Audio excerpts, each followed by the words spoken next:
Hey, good people. This is me Asif and welcome to my channel Neural Craft. এখন আমরা C programming ল্যাঙ্গুয়েজের খুব basic এবং core level থেকে শুরু করছি। প্রথমেই এখানে একটা কোড আমি লিখে রেখেছি। আপনারা দেখতে পাচ্ছেন যে hash include stdio.h int main, তারপরে হচ্ছে ফার্স্ট ব্র্যাকেট, তারপর হচ্ছে সেকেন্ড ব্র্যাকেট, যেটাকে আমরা প্রোগ্রামিং এ কার্লি ব্রেসেস বলি। তারপর হচ্ছে ভিতরে printf, তারপর হচ্ছে হ্যালো ওয়ার্ল্ড লিখে রেখেছি, রিটার্ন 0।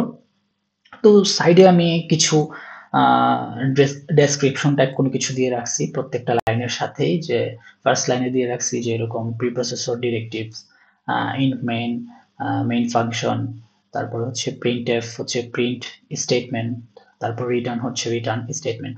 আসি আমরা একটা একটা করে সবকিছু এক্সপ্লেন করছি। আপনি নাই বুঝতে পারেন এই কোডটা, জাস্ট আপনি এইটা একটু ধরে নেন যে হ্যাশ ইনক্লুড stdio.h আমার এটা লিখা রাখবে।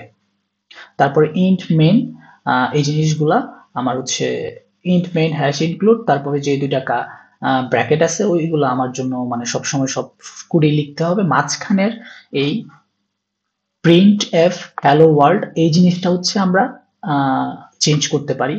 এই ভিতরের কোডগুলো আমরা চেঞ্জ করব, ভিতরে যাই লিখবো ওটা প্রসেস হবে, কাজ করবে। আমি সবকিছু এক্সপ্লেইন করব, প্রত্যেকটা ওয়ার্ড আমি এক্সপ্লেইন করব কিভাবে কাজ করছে, বা আপনি একটা কোনো কিছু এখানে মিসিং থাকলে কেন কাজ করবে না, বা মিসিং আসলে আপনি এখন মনে করতে পারেন যে একটা জিনিস যদি মিসিং থাকে, যদি কাজ নাই বা করে, তাহলে তো আমাদের মুখস্থ করা লাগবে। জিনিসটা তো এত ইজিও না, দেখতেও বিট খুঁটে একটা জিনিস, তাহলে আমরা এটা কিভাবে মুখস্থ রাখবো?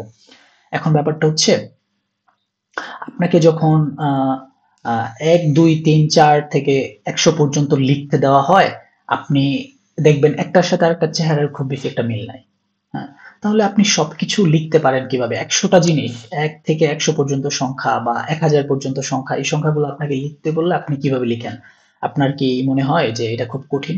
বাট আপনি একটু চিন্তা করেন তো, একটা বাচ্চা, সে আসলে এইগুলোর মিনিং বুঝে না। তাকে যদি আমি বলি তুমি 1 থেকে 1000 পর্যন্ত লিখো, সে কি লিখতে পারবে? তাকে যখন আমি একবার লিখে দেখাবো তখন সে পারবে না, বা তার কাছে খুব কঠিন মনে হবে, সে ভুল করবে, খুব স্বাভাবিক। কারণটা হচ্ছে কি, সে সে ওই 1 2 3 4 যে গণনা ওটা জানে না, বা ওটার সাথে সে পরিচিত নয়। এই জন্য এই যে এখানে একটা বেসিক কোড সিনট্যাক্সটা দেখতে পাচ্ছি, এটার সাথে আপনারা বা আমরা পরিচিত নই, এই জন্য আমাদের কাছে মনে হচ্ছে যে এটা খুব কঠিন, এটা এরকম। বা আপনি যখন কিনা এটার মিনিং বুঝবেন, যে যেরকম ঠিক 10-এর পরে 11-তে দুইটা 1 দেওয়া লাগে, 12-তে গেলে ওই পরের সংখ্যাটা চেঞ্জ হয়। এই প্রথমে 1 ঠিকই থাকে, 1-এর পরে 2 দেওয়া লাগে তখন 12 হয়, 1-এর পরে 3 দিলে তখন 13 হয়, এরকম ভাবে আগাতে থাকে। এই যে আমরা জিনিসটা বুঝতে পারি, ঠিক তেমনি ভাবে এখানে যদি আমরা সি প্রোগ্রামিং এর আমি দেখাবো সবকিছু, আপনারা একটা সময় পরে আপনারা নিজেরাই বুঝতে পারবেন যে আপনাদের কখনোই ওই সেমিকোলনটা দিতে আপনারা ভুল করবেন না। আপনারা জানেন কোন জায়গাতে সেমিকোলন দেওয়া লাগে। সেমিকোলনটা বরং না দিলেই আপনারা বলবেন যে এটা তো কেমন দেখা যায়। আপনি ধরতে পারবেন কোন জায়গাতে সেমিকোলন দেওয়া লাগবে বা কোন জায়গাতে দেওয়া লাগবে না। ভুল হলেও আপনারা খুব সহজেই ওইটা খুঁজে বের করে ফেলতে পারবেন।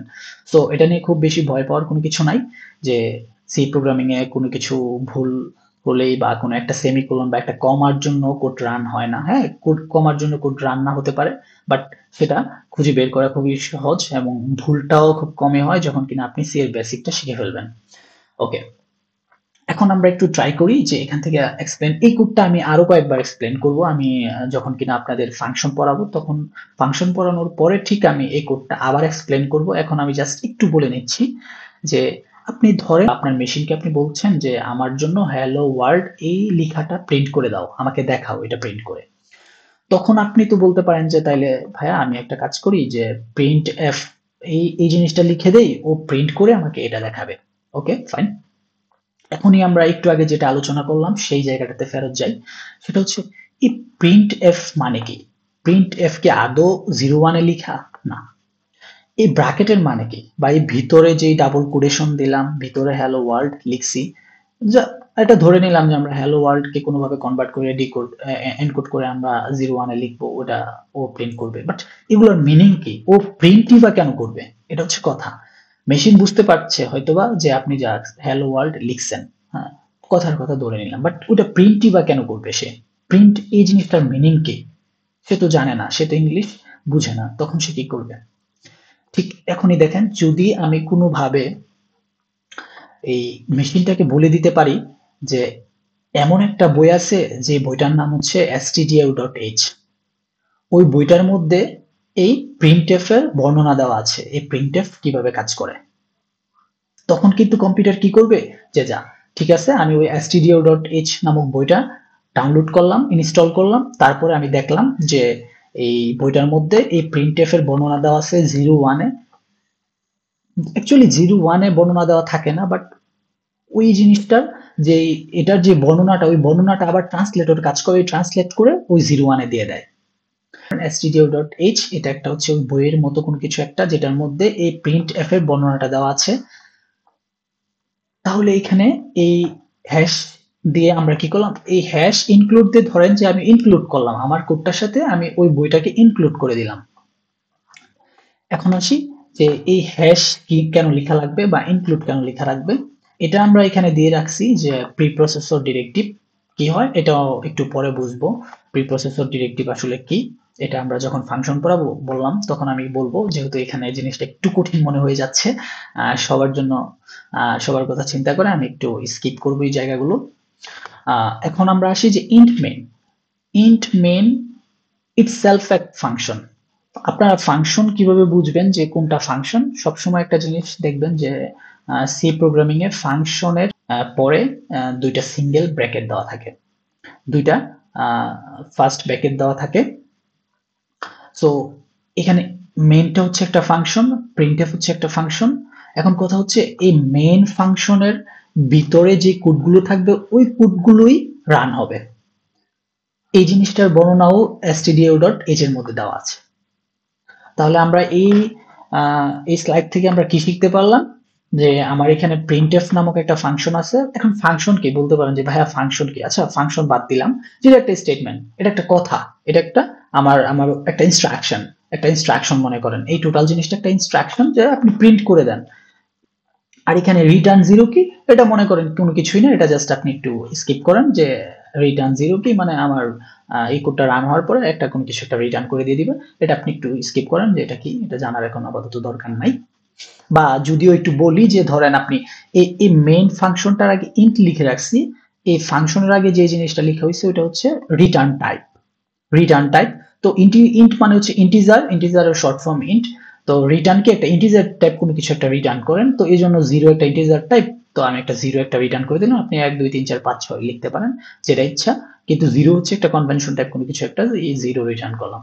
এটা বুঝার আপনার দরকার নাই, এই স্লাইড থেকে এই জিনিসটি আপনি একটু বুঝেন যে প্রিন্টএফ একটা স্টেটমেন্ট বা একটা ইনস্ট্রাকশন, যে ইনস্ট্রাকশনের বর্ণনাটা আমার stdio.h এর মধ্যে আছে, এবং এই জিনিসটাকে যদি আমি মেনের ভিতরে লিখি তখন সেটা প্রিন্ট হবে, এবং মেন ফাংশনটা কেন কল হবে বা এই মেন এই জিনিস এটার ভিতরে যা আছে সবগুলো কেন রান করবে, এই জিনিসটারও একটু বর্ণনা দেওয়া আছে ওই stdio.h এর মধ্যে, যে এই মেন নামক একটা ফাংশন থাকবে, ওই ফাংশনের ভিতরে যে কোডগুলো থাকবে ওই কোডগুলোই কম্পিউটার একমাত্র রান করবে। যে মেশিনটা আপনার কোডটা প্রসেস করবে বা রান করবে তখন সে প্রথমে এসে সেই এই মেইন ফাংশন থেকে রান করা সে শুরু করবে। সে প্রথমে এসে দেখবে যে তার জন্য একটা প্রিন্টএফ হ্যালো ওয়ার্ল্ড নামক একটা জিনিস আছে, সে ওটা প্রিন্ট করবে, তারপরে রিটার্ন জিরো করে দিবে।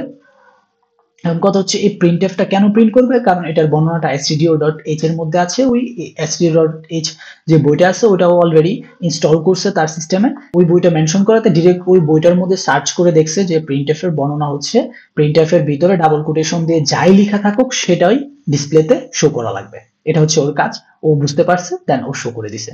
তাইলে আমরা শিখে গেলাম যে কিভাবে হ্যালো ওয়ার্ল্ড প্রিন্ট করতে হয়।